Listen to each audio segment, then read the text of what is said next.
You're listening to a Frequency Podcast Network production. If you live in a city of any size, you live with more noise than you realize. I'm not talking about airplanes or police sirens, though we deal with those too. I'm talking about the kind of things that you've probably gotten good at tuning out. The cars going by, the hum of the streetlights, summer construction and winter snow plows, the patio down the block, the kids in the park, the neighbors' music, the lawnmower or the weed whacker a couple of backyards over, your own dishwasher or washing machine, and hundreds of other things that are always the background to our daily existence, to the point where you notice them when they're gone. We're learning right now about what that kind of noise exposure does to us in the long term. And there are already some startling results. And thanks to that month or so, back in April of 2020, when so many of these things vanished, we have some really interesting data points to compare.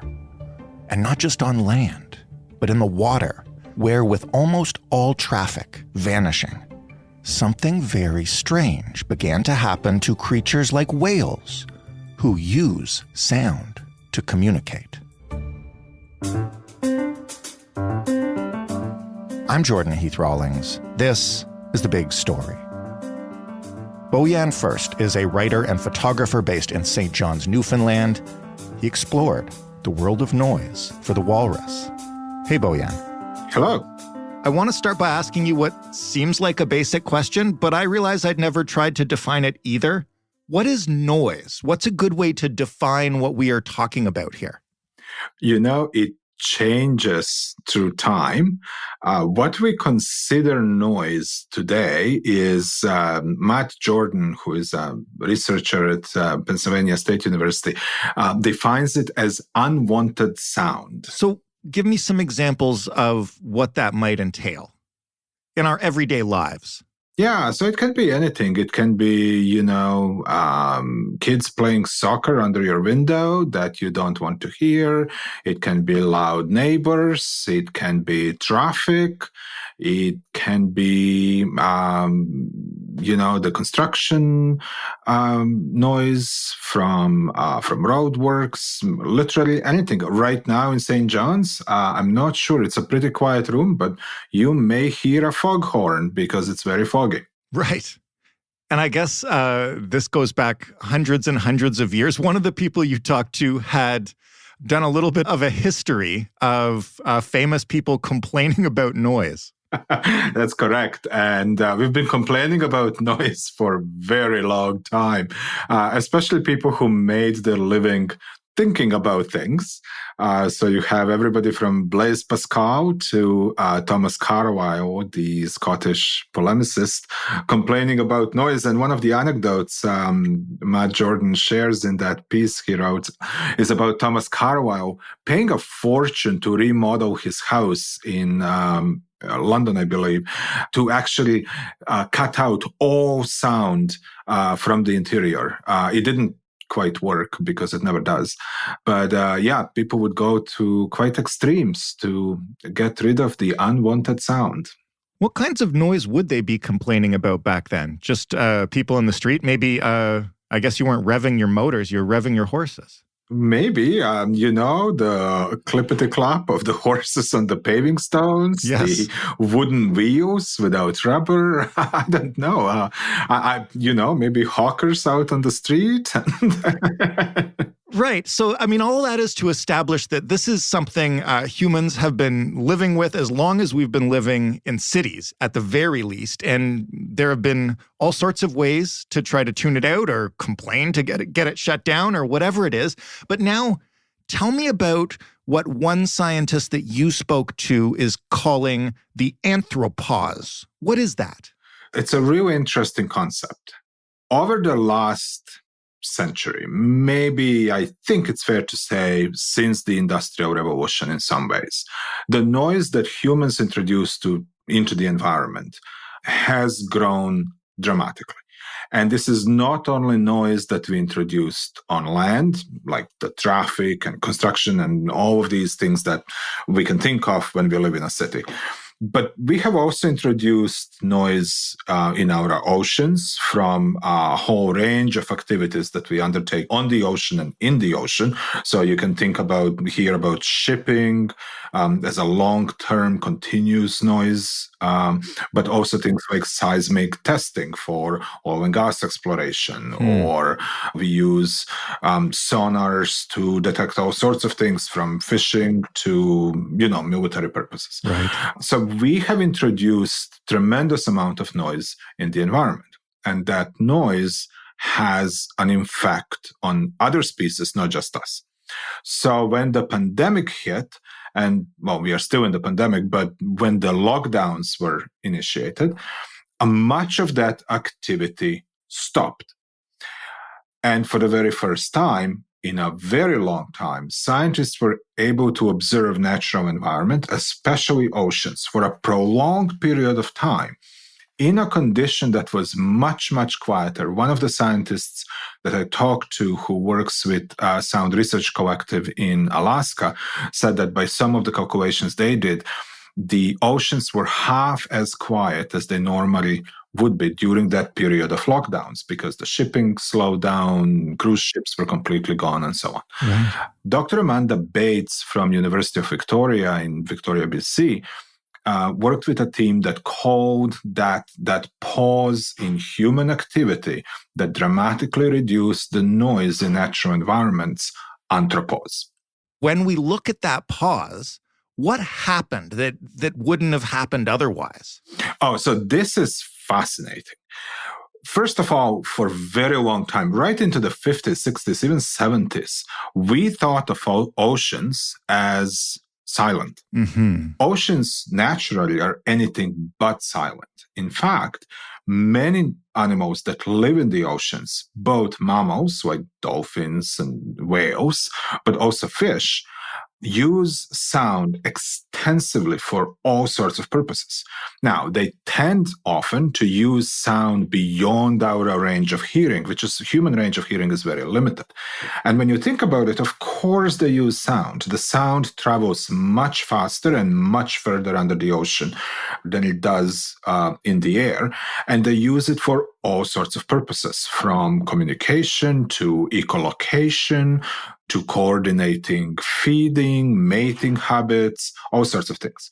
So one of the fascinating stories that Dr. Matthews from Alaska shared with me, so they were able to study humpback whales for this long period of time that the ocean was much quieter than it normally would be. So what I noticed is that normally the most common sound that they would record humpback whales make, about 75% of the time, was this particular sound that they called whoop. And what it basically means, they think, is, hi, I'm a humpback whale and I'm over here. When the oceans got quiet, what humpback whales started to do is they reduced the amount of time they used that particular calling sound, and they dramatically expanded the frequency of other sounds that they would normally make. We have no clue what the rest of that complex communication entails, but we now know that should the oceans be quiet from our noise, they would sound very different because the other species that make their home in the ocean would probably use a very different way of communicating than what they're doing now, because what they're doing now is exactly the same thing we do when we walk into a party.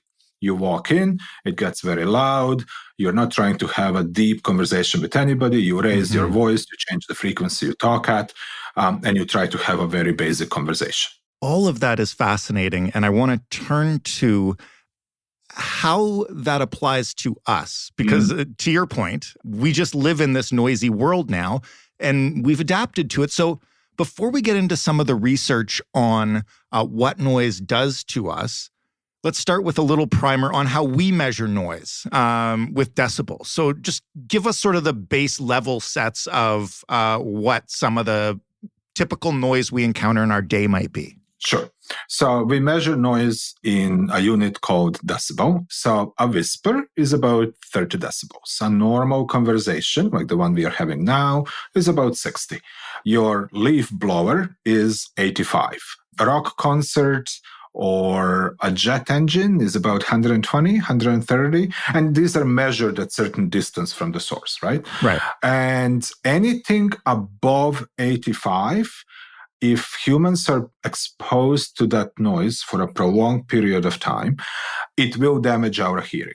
One interesting, complete digression to this story is that a colicky baby can hit 130 decibels with its cry. Wow. And humans are apparently primed for that particular noise, the crying baby, and our psychological and physiological response to it is absolutely astonishing, and it takes milliseconds for us to kick in.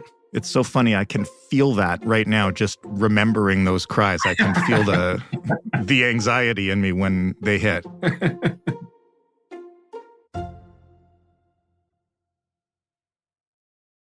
Forgive me if I'm mispronouncing this. You spoke to a researcher named Tor Oyamo, who looked to study kind of what this prolonged exposure can do to the rest of us. Can you explain a little bit about that research and what we've learned?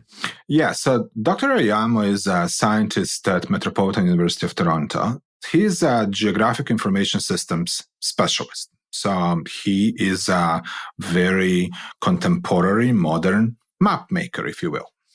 He can make these very detailed maps of urban areas. So he worked with Toronto Health Department, and he was able to create noise maps of Toronto and then overlay historical health data over those maps. And in that way, they were able to assess the long-term impact of noise on the health of humans living within those environments.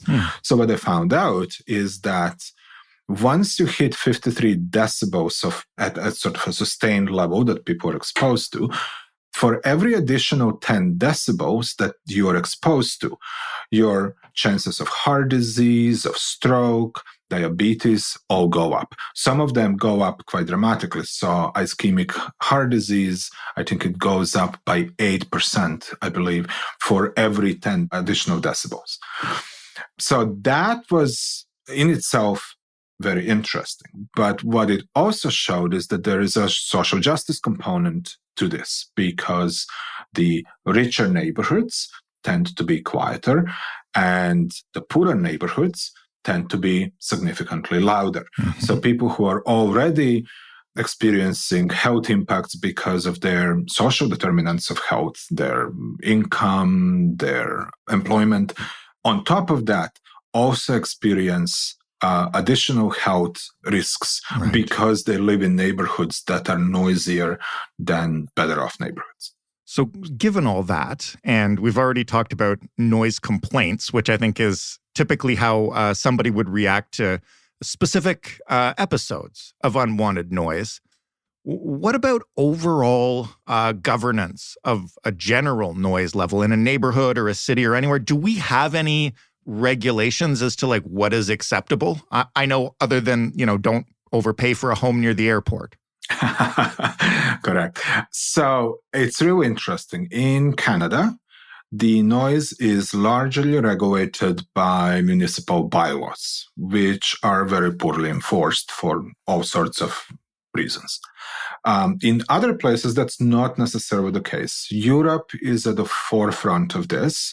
So European Union has a very specific noise directive, and each member country is under the obligation to create noise maps, to monitor noise, and to report on what they're trying to do to limit the noise exposure of its citizens. Paris, for example, has an organization that is dedicated specifically to that task, and they have made some great strides in reducing the noise levels. In Germany, it is actually unlawful to be noisy between, I believe, 10 p.m. and 7 a.m. And that would include, like, you can't do laundry or run a dryer during that period of time, right? So there are rules around what kind of noise is allowed at certain periods of time. In Canada and in North America, that is left to local governments that are ill-equipped to monitor the noise, enforce those bylaws, or even have them in the first place. And you touched on this in your piece, but I have to say, when we started talking about local bylaws and noise ordinances, the first thing I thought of was the Convoy in Ottawa and some of the testimony that we heard from people who lived in the area of just how it impacted their lives. Not even necessarily the protesters themselves, just the noise. Just the noise. And there is the testimony of an Ottawa citizen who is visually impaired. So the way she navigates the world as an independent citizen is much more acoustic than it would be for you or me. So she relies heavily on sound to get around. For her, during those 4 weeks, it was absolutely impossible to get around. She has experienced a range of health symptoms, and so have many other people. The problem, of course, is that protest was so long and the noise exposure was so long that it impacted sleeping patterns and a whole bunch of other physiological processes in people. And Dr. Oyama actually refers to it as a sort of basically a terror tactic.